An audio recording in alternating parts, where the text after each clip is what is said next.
Greetings and welcome to another installment of Quantslob. This is 30 in our basic application series, and this time around we're in a motor on with our exhilarating summarizing data series with part 2. First order of business, right from the get-go, let's pick up our previous Quantslob challenge. So, when someone hears that there were about 6.5 million total pitches in the 8 Major League Baseball seasons 2012 through 2019, what sort of comparison do you think they might formulate in their imagination? Well, how about very simple, but surprise is often provocative, and an impactful and memorable statistic is often one that runs counter to people's intuition or their prior beliefs or instinct. Okay, so let's go ahead and kick this off here. The process we apply to our data to produce our summaries is going to depend on the types of attributes we are studying. So we need to be able to distinguish attribute types. Now, this representation here may be a slight oversimplification, but it is very useful. We can broadly classify any attribute or variable as being either categorical or numerical. Now, some educators like to split the numerical type into two subtypes, discrete or continuous. Now, in this series, we're not going to spend a whole lot of time on the distinction for a couple of reasons.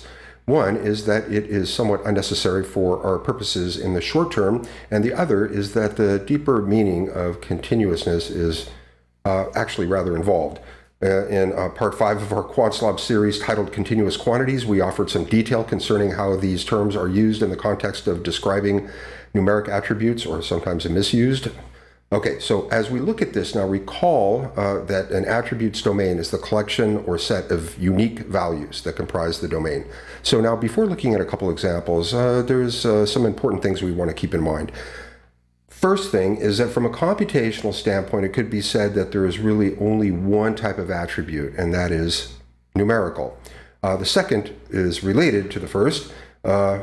Practically speaking, I think it is much more important, and that is we can always convert or recode a categorical attribute into a numerical attribute, and vice versa.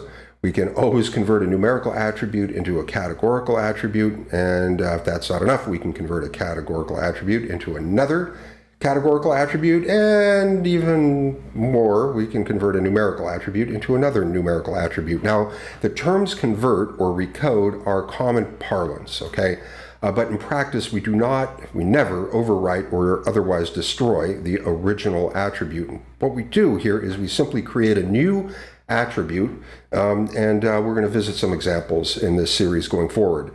Okay, so what is the difference between a categorical and numerical attribute? That is, how can we differentiate these two variable types when looking at a data set?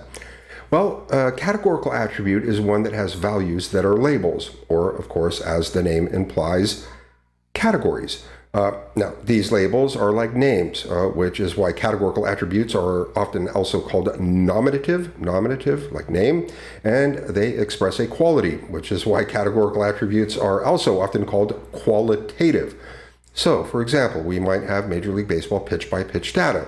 Our unit of observation, a row in our stacked data frame, is a Major League Baseball game event. An attribute might be type of pitch. Already looked at that. Our attributes empirical domain is a set of all possible values of our attribute in our data set. And here it is. This is our domain of values, our domain of pitch type categories in our data set. Or our data could be UFO sightings. Each record in this data set, observational unit or element, happens to be a sighting. In this data set, we have an attribute shape of UFO. And our domain of values is categorical. These values are qualities, qualitative labels, or more simply, they're just words. Okay, now, there are two things to look for when identifying a numerical or quantitative attribute. And the first should be pretty obvious, and that is, do the data value symbols represent numbers?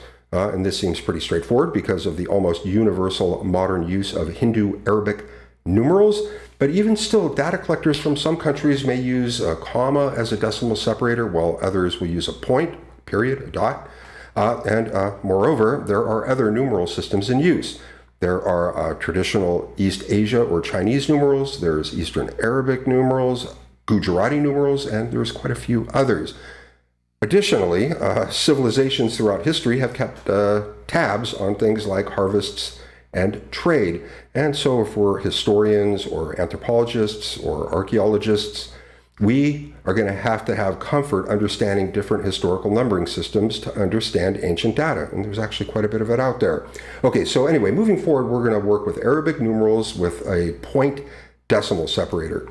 Okay, now, the second criteria to define a numerical or quantitative attribute is pretty subtle, but it is really, really important. And that is, how do these numeral values behave?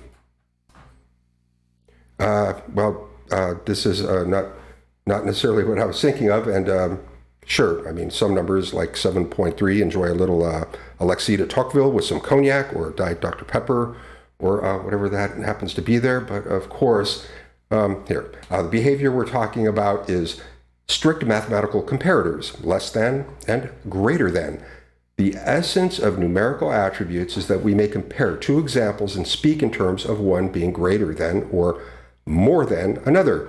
A convenient illustration of this involves our good friend, the number line here.